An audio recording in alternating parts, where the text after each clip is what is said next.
Dear students, आज भी एक बार फिर हम लोग ब्रिटेन के संविधान पे हमारा अगला टॉपिक ले रहे हैं। ब्रिटेन का प्रधानमंत्री, उसकी शक्तियां और उसकी स्थिति। बच्चों, ब्रिटेन के संविधान का हमने जब भी अध्ययन की बात करी है, हमने इसकी विशेषताओं की चर्चा करी, हमने सम्राट की करी, हमने मंत्रिमंडल की करी। इन सब में हमने कहीं ना कहीं प्रधानमंत्री के बारे में अवश्य बात करी है। और शायद मैं सोचती हूँ अब तक आपको प्रधानमंत्री की स्थिति का एक छोटा सा आइडिया लग चुका होगा। शुरुआत में ही जैसे हमने कहा, जिस भी देश में संसदात्मक प्रणाली है वहाँ दोहरी कार्यपालिका होती है, एक नाम मात्र की, एक वास्तविक कार्यपालिका। और ब्रिटेन में, जैसा हम कई बार कर चुके हैं बात, सम्राट वहाँ की नाम मात्र कार्यपालिका है और प्रधानमंत्री वहाँ की वास्तविक कार्यपालिका है।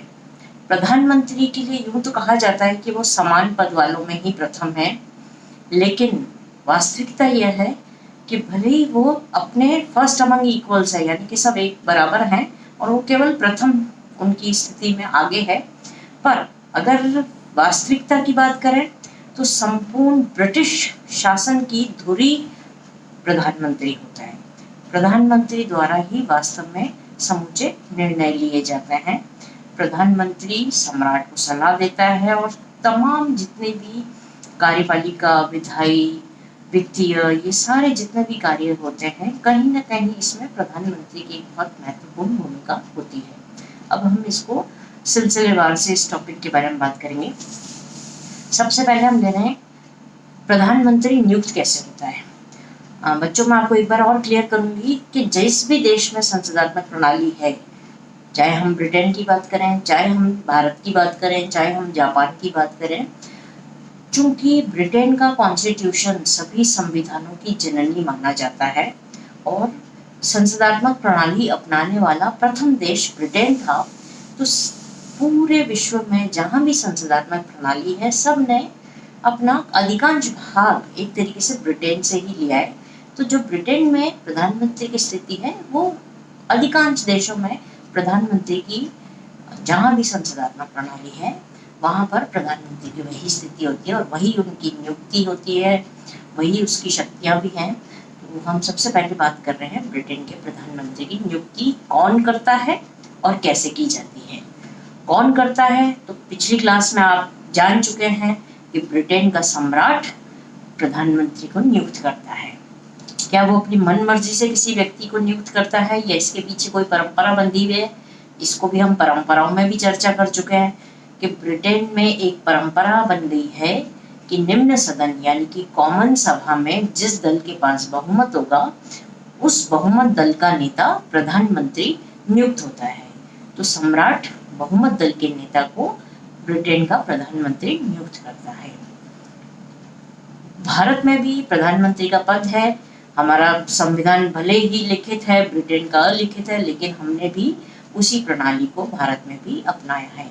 अब हम ले रहे हैं प्रधानमंत्री की शक्तियां एवं कार्य। प्रधानमंत्री की शक्तियां और कार्यों की भी बात करें तो आपको सम्राट में भी इसका आइडिया लग चुका है, आपको मंत्रिमंडल में भी उसका आइडिया लग चुका है। तो प्रधानमंत्री में भी मोटे तौर पे हम वही उन्हीं शक्तियों की बात कर रहे हैं, लेकिन किस तरीके से प्रधानमंत्री एक महत्वपूर्ण रोल अपना अदा कर रहा है उसको हम थोड़ा सा यहाँ पर चर्चा में बात करेंगे। प्रधानमंत्री की पहली शक्ति अगर हम कहें तो मंत्रिमंडल संबंधी शक्तियां हैं, यानी कि मंत्रिमंडल के निर्माण में, मंत्रिमंडल के कार्य के बंटवारे में, प्रशासन के संचालन में प्रधानमंत्री की भूमिका बहुत ही महत्वपूर्ण है। सबसे पहली चीज, सम्राट द्वारा अन्य मंत्रियों की नियुक्ति होती है, लेकिन इन मंत्रियों का चयन प्रधानमंत्री द्वारा होता है। चूंकि वहाँ संसदात्मक प्रणाली है, इसलिए प्रधानमंत्री अपने दल के प्रमुख लोगों को मंत्रिमंडल में शामिल करता है। नियुक्ति के बाद कौन सा मंत्री किस विभाग को संभालेगा, यानी कि उनको विभागों का जो बंटवारा होता है वो भी प्रधानमंत्री द्वारा किया जाता है। मंत्रिमंडल की बैठक जब भी होती है उसकी अध्यक्षता भी प्रधानमंत्री करता है। मंत्रिमंडल का अंत भी प्रधानमंत्री की इच्छा पर हो सकता है। किस रूप में? कि किसी मंत्री को व्यक्तिगत तौर पे भी प्रधानमंत्री उसका इस्तीफा मांग सकता है, या प्रधानमंत्री अगर स्वयं त्यागपत्र दे दे तो समूचे मंत्रिमंडल को भी त्याग पत्र देना होगा। तो इस रूप में देखें तो मंत्रिमंडल पर कड़ी पकड़ प्रधानमंत्री की है। अब हम लेंगे उसकी दूसरी शक्ति, यानी कि सम्राट संबंधी उसका क्या, सम्राट के साथ उसका रिश्ता कैसा है। तो इसमें भी अगर अपन देखें, सम्राट द्वारा की जाने वाली प्रमुख नियुक्तियां, चाहे वो मंत्रियों की हो, चाहे वो अधिकारियों की हो, चाहे वो राजदूतों की हो, ये सारा परामर्श प्रधानमंत्री ही सम्राट को देता है।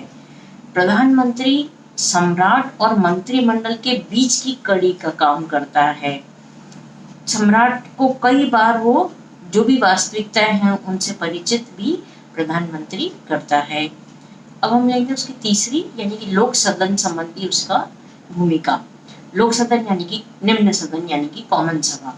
तो कॉमन सभा का नेतृत्व भी प्रधानमंत्री करता है, क्योंकि प्रधानमंत्री कॉमन सभा में जिस दल का बहुमत होता है उसका नेता भी होता है। तो कहने को सैद्धांतिक रूप से हम कहते हैं कि सम्राट संसद का सत्र आहूत करता है, उसको स्थगित करने के बारे में या उसको सत्रावसान करने के बारे में, या कभी कभी तो निम्न सदन को भंग करने के मामले में भी प्रधानमंत्री ही सम्राट को राय देता है। कौन से विधेयक पेश किए जाएंगे, कौन कौन सी महत्वपूर्ण नीतियों को आने वाले विधायी सत्रों में कैसे उसको रूप दिया जाना है, ये सारे निर्णय भी प्रधानमंत्री के द्वारा किए जाते हैं। फिर इसके बाद है शासन संबंधी। तो जैसे मैंने कहा कि समूचे शासन की धुरी, यानी कि उसका जो सेंट्रल पॉइंट है वो प्रधानमंत्री होता है। समस्त प्रशासनिक जितने भी कार्य होते हैं वो प्रधानमंत्री के द्वारा अपने मंत्रियों की मदद से उनको निर्देशन देकर समस्त प्रशासन प्रधानमंत्री के इशारे पर होता है। प्रशासन में इम्पोर्टेंट जो नियुक्तियां हैं वो भी प्रधानमंत्री के द्वारा की जाती है। और तो और संकटकालीन स्थिति में समूची जो शक्तियां हैं वो प्रधानमंत्री के पास आ जाती हैं, और प्रधानमंत्री ऐसे में संसद की भी राय उसके लिए कोई बहुत जरूरी नहीं होता है, और प्रधानमंत्री अपने आप से सारे निर्णय अपने मंत्रिमंडल के सहयोग से वो इस तरह के निर्णय लागू करवा सकता है। इसके अलावा अगर अपन देखें तो एक और भूमिका है प्रधानमंत्री की, वो है उसकी पार्टी से रिलेटेड, यानी कि उसके दल से रिलेटेड। तो एक तो अपने दल का नेता है ही, उसकी दल की चुनाव के समय जो भी वादे किए गए हैं चुनाव घोषणा पत्र में उसको लागू कराना, अपने दल को एक अनुशासित रूप में रखना, संसद में अपने दल के लोगों को बांधे रखना, अपनी जो भी नीतियां हैं उनको, जो भी विधेयक सरकार द्वारा पेश किए जा रहे हैं उनको पारित करवाना, ये सारी जो जिम्मेदारी है वो प्रधानमंत्री की है। फिर एक और लास्ट में हम कहते हैं कि प्रधानमंत्री अपने राष्ट्र का प्रतिनिधित्व भी करता है, कि जितने भी अंतर्राष्ट्रीय मामले होते हैं, चाहे संधियों की बात करें, चाहे युद्ध की बात करें, चाहे समझौतों की बात करें, बाहर से आए हुए जो राष्ट्र प्रमुख होते हैं या राज्य प्रमुख होते हैं, इन सबको वेलकम करना, ये सारी प्रधानमंत्री की शक्तियों में शामिल है। अब लास्ट में आता है कि अब क्या ब्रिटेन का प्रधानमंत्री अधिनायक हो सकता है, क्या वो तानाशाह के रूप में निर्णय ले सकता है। बच्चों, इसी टॉपिक को हमने मंत्रिमंडल में भी इसको डिस्कस किया था। यहाँ हम एक व्यक्ति के रूप में एक प्रधानमंत्री जो देश का नेता है, जो बहुमत के द्वारा अपने मंत्रिमंडल से, संसद से जैसा निर्णय चाहे वैसा वो पारित करवा सकता है, और सुप्रीम कोर्ट या सर्वोच्च न्यायालय द्वारा ऐसी कोई शक्ति उनके पास नहीं है जहां वो प्रधानमंत्री के या संसद के कार्यों को अवैध घोषित कर सके। ऐसी परिस्थितियों में ब्रिटेन का प्रधानमंत्री क्या तानाशाह हो सकता है? तो राजनीति विज्ञान का विद्यार्थी होने के नाते हम यही कहेंगे कि ऐसा वास्तव में नहीं है। प्रधानमंत्री भले उसके पास कितनी ही शक्तियां हैं, लेकिन कई ऐसे कारण हैं जिससे कि प्रधानमंत्री अपनी शक्तियों का दुरुपयोग नहीं कर सकता। उसमें सबसे पहला कारण, प्रधानमंत्री जनता या निर्वाचकों के प्रति उत्तरदायी है। उसको मालूम है कि अभी जो भी वो कार्य कर रहे हैं उसकी जनता उसका परीक्षण कर रही है, और जनता यदि उससे नाराज हो जाएगी तो आने वाले वर्षों में वो जनता उसको अगला मौका नहीं देगी।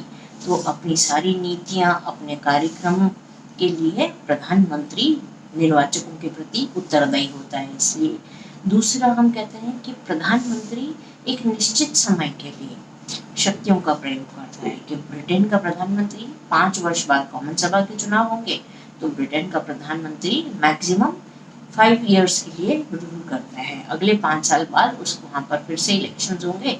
तो एक चूंकि उसके कार्यकाल की एक समय सीमा है, इसलिए वो अनिश्चित रूप से अपनी शक्तियों का दुरुपयोग नहीं कर सकता।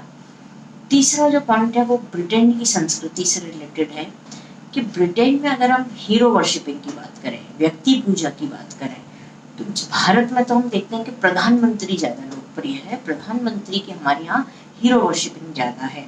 अमेरिका की बात करें तो अमेरिका में राष्ट्रपति की हीरो वर्शिपिंग ज्यादा है। लेकिन ब्रिटेन की जब बात करते हैं तो ब्रिटेन में व्यक्ति पूजा वहाँ सम्राट की ज्यादा है। सम्राट का एक बहुत ही बड़ा मनोवैज्ञानिक और एक बहुत ही लोकप्रिय व्यक्ति है वहां पर, और लोग सम्राट की तरफ मतलब ज्यादा आकर्षित हैं। प्रधानमंत्री को भी वो महत्वपूर्ण स्थान देते हैं, लेकिन उन दोनों की अगर हम तुलना करें, सम्राट और प्रधानमंत्री की, तो सम्राट वहां पर ज्यादा लोकप्रिय संस्था है। लास्ट जो हम कारण मानते हैं कि कहीं ना कहीं ब्रिटेन में जो भी परिस्थितियां हैं उसमें वहां की जो परंपराएं हैं, उन परंपराओं के कारण भी ब्रिटेन का जो प्रधानमंत्री है वो अपनी शक्तियों का दुरुपयोग नहीं कर सकता। परंपराएं जैसे मैंने कहा कि चाहे वो जनता हो, चाहे वहाँ की विभिन्न संस्थाएं हों, चाहे सम्राट हो, चाहे संसद हो, चाहे प्रधानमंत्री हो, सभी परंपराओं का निर्वाह करते हैं। इसलिए भी ब्रिटेन का प्रधानमंत्री कभी भी अपनी शक्तियों का दुरुपयोग नहीं कर सकता, और इस कारण वो वहाँ तानाशाह नहीं हो सकता। आज के लिए इतना ही। Thank you.